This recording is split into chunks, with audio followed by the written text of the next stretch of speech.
네, 우리가 이제 플러그인과 테마를 설치해서 워드프레스를 좀 다루는 방법에 대해서 좀 이제 확실하게 좀 알아간 것 같아요. 근데 우리가 조금은 좀 겉핥기식으로 좀 배워왔기 때문에 이런 플러그인이나 테마가 어떻게 워드프레스에서 동작하는지에 대해서 조금은 명확하지 못한 것 같습니다. 그래서 제가 여러분들한테 이 워드프레스 테마와 플러그인이 어떤 식으로 동작하는지 여기에 대해서 한번 설명을 드리려고 합니다. 일단 우리가 워드프레스라는 걸 이용을 하잖아요. 워드프레스는 일종의 어떤 법칙, 툴, 뭐 이런 걸 가지고 있어요. 워드프레스를 설치하는 순간 어떤 대부분의 어떤 일반적인 것들이 무조건 정형화되어 있고 그것은 워드프레스를 사용하는 모든 사이트에 공통적으로 설치가 됩니다.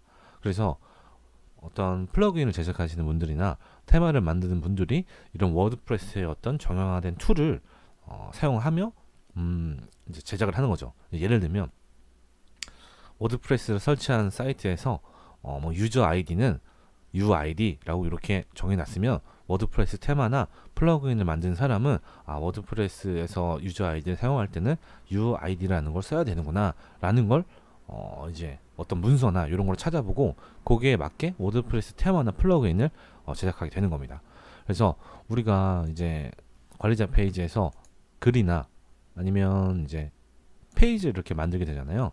그러면 이 글이나 페이지는 어딘가에 저장이 되겠죠. 근데 이 저장이 되는 게 바로 이제 MySQL이라는 데이터베이스 안에 저장됩니다. 그래서 워드프레스를 설치하면 이렇게 WP 링크, WP 옵션즈, 뭐 이렇게 WP 포스트 메타, WP 포스트 이런 식으로 이렇게 되어 있는 거 보이죠? 여기 워드프레스가 설치되면 이렇게 MySQL이라는 데이터베이스에 자동으로 이런 게 생성되는데 우리가 만약에 여기서 글을 쓰잖아요.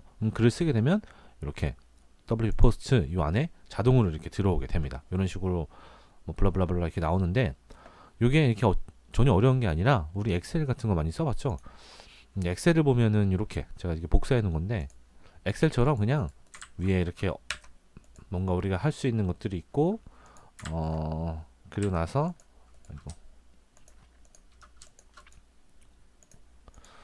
그리고 나서 뭔가 A, B, C, D 이런 식으로 우리가 컬럼들이 하나씩 있고 이 안에 데이터를 넣는 거죠. 뭐 제목을 넣고 뭘 넣고 다 넣고 그러면서 우리가 알고 있는 필터 기능 있죠. 이 필터 기능 이용해서 이렇게 가지고 오고 하는 거죠.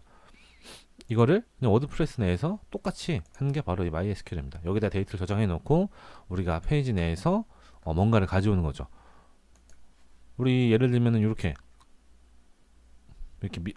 우리 그 메뉴 같은 거 넣을 수 있잖아요. 메뉴를 클릭했을 때 우리 여기에 해당되는 글만 나오죠. 이렇게 나오는 이유가 이렇게 데이터를 다 집어넣은 다음에 카테고리가 우리 엑셀에서 필터하는 것처럼 카테고리가 어디에 해당되는 것만 가지고 와라 라고 했을 때 이렇게 보이는 거겠죠. 이런 식으로 우리가 워드프레스 사이트를 만들게 됩니다.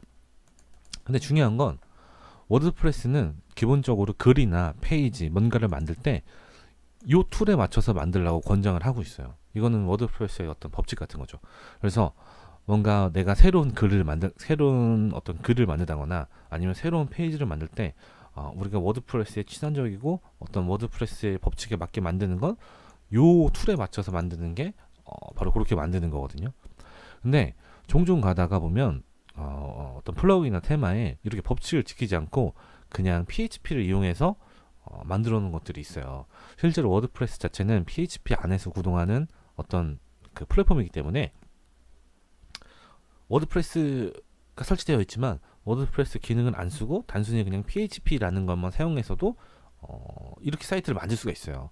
실제로 워드프레스는 PHP 안에 포함되는 거거든요. 그래서 뭐 그렇게 만들어도 실제로 구동되는 데는 전혀 뭐 문제가 없겠죠. 근데 여기에 가장 큰 문제는 뭐냐면 우리가 만약에 그런 식으로 뭔가 사이트 내에 플러그인이나 테마를 설치했다고 가정을 했을 때 이후에 이제 우리가 어떤 다른 이제 플러그인이나 어떤 뭐 기능들을 사이트에 추가한다고 했을 때 단순하게 그냥 여기서 플러그인을 찾아가지고 설치만 하면 사이트 내에 적용되는 게 맞지만 그런 식으로 워드프레스의 어떤 제가 말씀드렸던 이런 어떤 적용화된 법칙에 따라서 만들지 않았을 경우에는 그렇게 설치를 한다고 하더라도 이게 사이트 내에 적용이 안 됩니다.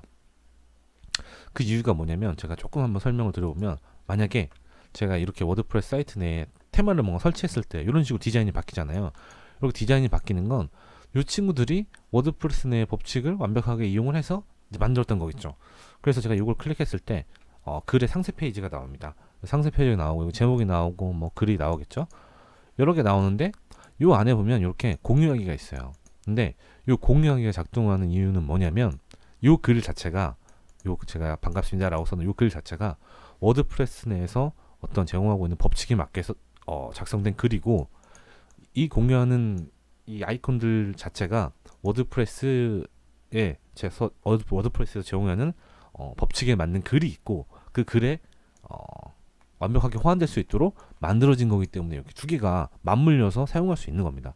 만약에 반대로 이 둘 중에 하나가 워드프레스에 맞게 제작되지 않았다면 이렇게는 동작이 안 되겠죠. 둘 중에 하나 안 나오겠죠. 그렇기 때문에 우리가 뭔가 테마나 이제 플러그인을 이제 설치하고 바꿔 나갈 때 이것이 워드프레스에 맞게 제작되어 있냐 그렇지 않냐를 판별하는 것이 가장 중요한 것 같습니다. 이게 제가 이렇게 말씀드리고 나서 또 조금 조심스러운 게 실제로 제가 뭐 여러분들이 많이 쓰시는 테마는 아니겠죠? 플러그인 같은 거에서도 그런 경우가 제가 있는 걸로 알고 있어요. 근데 그게 뭐 굳이 나쁘다라고 제가 뭐 이렇게 단정 지을 수가 없어서 조금은 조심스럽긴 한데, 여러분들이 만약에 많은 기능을 손쉽게 제작하는 걸 목표로 하고 있다면 제 개인적인 생각으로는 워드프레스 어떤 툴에 맞춰진 테마나 플러그인을 사용하시는 게 맞다고 봅니다. 실제로 한번 제가 예를 좀 들어보면, 이거는 저희가 지금 사이트 테스트하고 있는 그 플러그인인데, 이게 그 우커머스라는 걸 이용해서 만들어진 사이트입니다. 우커머스인데 지금 이 두 개가 같은 페이지를 지금 보고 있거든요. 근데 만약에 이제 이거는 이제 웹페이지가 두 개가 달라요. 지금 다른 친구들이에요. 서로 양쪽이. 이게 우리가 이렇게 플러그인을 만들 때 워드프레스의 어떤 기능을 사용하지 않는다면 우리가 그 만드는 사람들도 전혀 이걸 어떻게 동작할 수 짐작을 할 수가 없어요. 그렇지만 워드프레스에 제공된 문서나 이런 걸 확인하고 만들게 되면 우리가 이미 만들어진 테마나 플러그인에서도 그 기능들을 짐작할 수 있기 때문에 얼마든지 여러 테마에 호환되는 걸 만들 수가 있죠. 만약에 제가 여기다 이렇게 카트에 집어넣으면 이쪽에 다른 친구한테 어떤 친구가 지금 카트에 집어넣었다라고 이제 알림을 보내고 그쪽으로 이동할 수 있는 뭐 그런 건데, 요거는 지금 이 페이지를 몇 명에서 보고 있다라고 보여주는 거거든요. 근데 이런 기능이 가능한 게 이게 워드프레스의 툴에 맞춰서 우리가 제작을 했기 때문에 가능한 거고, 만약에 이게 아니라 이 페이지 자체가 워드프레스 제작된 툴이 아니라 뭐 다른 거고, 요거는 이제 우커머스라는 걸로 이제 애드카트를 한 거거든요. 우커머스가 아니라 어떤 다른 쇼핑몰 뭐 플러그인 같은 걸 이용했다면 저희는 알 수가 없겠죠. 그렇기 때문에 여러분들이 이제 다른 어떤 이제 테마나 플러그인을 이제 많이 설치할 거고, 저랑도 이제 많이 이제 배워 가실 테지만, 그런 거 하시면서도 이제 가장 중요한 건 여러분들이 뭔가 테마나 플러그인 살 때 어떤 테마, 어떤 플러그인이랑 호환이 되는지 그런 거를 잘 살펴보시고 구매하시는데 좀 어떤 결정을 할 수 있는 유용한 지표가 되셨으면 좋겠습니다. 감사합니다.